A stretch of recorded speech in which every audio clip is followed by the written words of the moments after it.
Good morning. This show is being done on this is a Wednesday. Okay, so I don't know if I'm going to drop this show on a Thursday or maybe, I don't know, probably Friday. It'll probably maybe before the tournament. I might drop it. I don't know. Um, Apologies to Juju Watkins. I don't know how the hell I forgot her name in last segment. I did for some reason. I don't know. Sometimes I draw blanks. I do. I'm still not as comfortable on the camera. I sometimes draw blanks. I do. I could be driving and I just remember everything. And then when I get on camera, my brain freezes. So I still had that problem. Um, I'm still thinking about yesterday's prediction about Penn. Okay, I'm still thinking about that. And why I'm so big on Fran McCaffrey pulling off a shocking upset over the Fighting Illini of Illinois. They are a heavy underdog, 24 points. I get that. But McCaffrey coached Siena. That's my buddy's team. And, back in 08, 09, 10, and he pulled off a couple upsets. He actually beat Vanderbilt. They were, I think, a 7 point underdog in one of those games. And they also beat Ohio State, who was deemed a better team, even though Siena had a better ranking. But I think you just can't underestimate any Fran McCaffrey coach team. Therefore, I think tomorrow's game against Illinois is going to be a close game. Even though it's a 24-point game, I think it's going to be a close game. That's just how I feel. And I really like them. I just like the vibe of Penn. I do.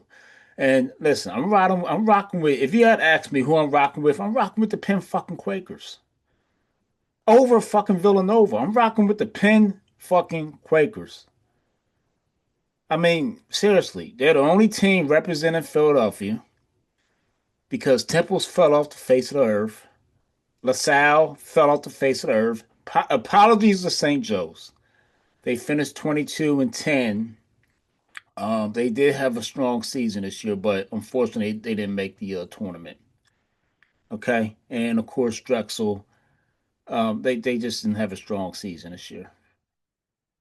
Okay, so but props. Look. I'm just riding with. I just like Penn. Okay, they can shoot. They can shoot. The white boys can shoot, man.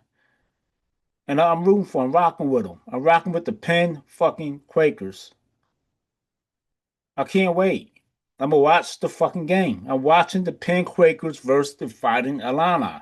I'm gonna be tuned in. I'm excited for Fran McCaffrey and his Penn Quakers.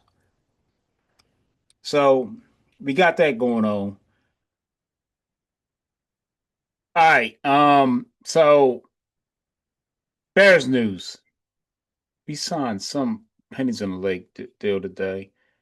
Pennies in the lake. I have to look for it. Hold on. Pennies in the lake. I'm looking for it. Give me a second. It was pennies in the lake. It was pennies in the lake deal. Um, who the hell did they fucking sign today? James Lynch. Who the fuck is James Lynch? Like this, this organization. I mean, I fucking swear, man. Excuse my language. So I didn't come on here meaning to curse. I didn't. I really didn't come. This organization makes me curse. When I see pennies in the lake transactions like James Lynch, it makes me curse. Okay, so he comes from the Tennessee Titans, a bad organization. So you bring it in losing character into the organization. James Lynch, pennies in the lake transaction. Um, this is not good. This is not good. This does not excite me. Um, I don't know what his statistics was. I'm looking for it. Just give me a second, guys. This is just unbelievable. I just, this is just unreal. This is just unreal. I mean,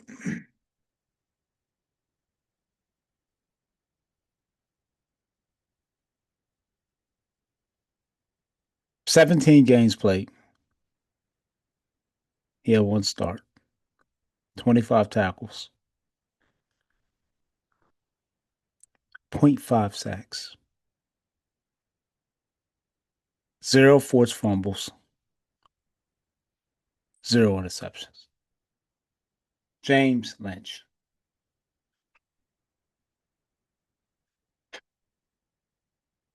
Guess he's back up. Guess he's an extra body. Does nothing for me. Doesn't excite me. Another pennies in the lake transaction for the Chicago Bears.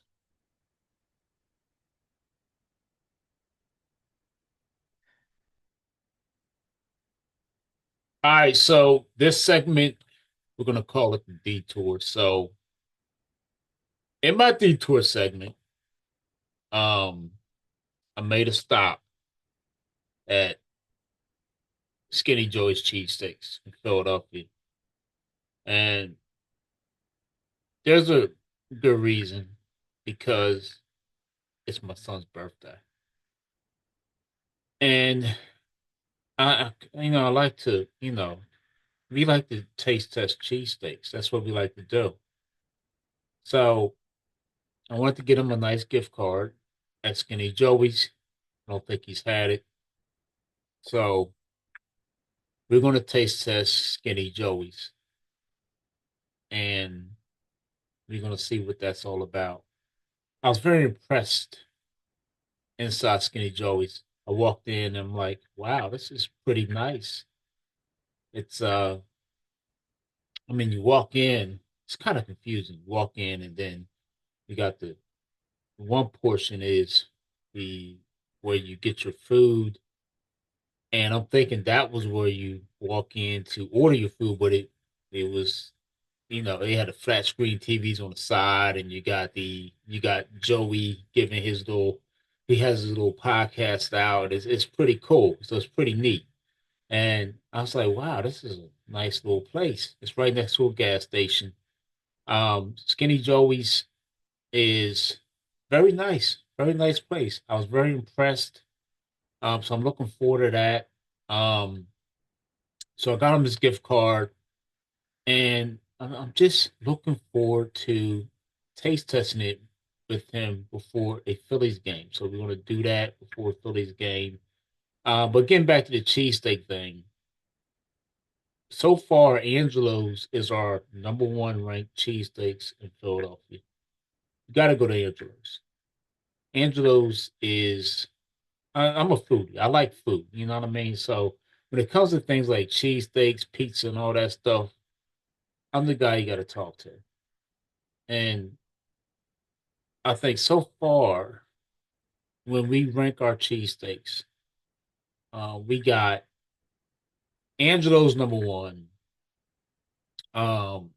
Joe's is pretty good too off Gerard. That's right up there. Um, I think the worst has been Steve's Prince of Cheesesteaks. That was horrible. And I got a story to tell about that. So this is before. I think it was before. Was it? No, it wasn't. I just had some footage gear on. So we went to Steve's Prince of Cheesesteaks to order some cheesesteaks one particular day. I happened to be down in Philly. I was with my son, so we wanted to try that. So I said I would like to order just a cheesesteak with American cheese. So these clowns give me American cheese, but they give me the white cheese whiz. I'm like, what the fuck is this? And I'm like, I've never had a cheesesteak with white cheese whiz. Now I'm used to you go down to Geno's and Pat's, they give you the yellow cheese whiz, which is I'm cool with that. I'm okay with that. I can rock with that sometime. But the white cheese whiz, that was a little that's just a little bit too much there. I just and I've been into it 3 times and I threw it in the trash. I just was not feeling the white cheese whiz. That just no, I can't for obvious reasons. The white cheese whiz that just was not that wasn't hitting, man. That's no good, no good. So Steve's Prince of Cheesesteaks is absolutely horrible. It was terrible. Just a terrible cheesesteak. Um, the Alessandro's down in Roxborough. No, it was horrible. It was soggy. The bun was soggy. On a particular occasion with the Alessandro's, the roll was just soggy. I can't get down with a soggy roll.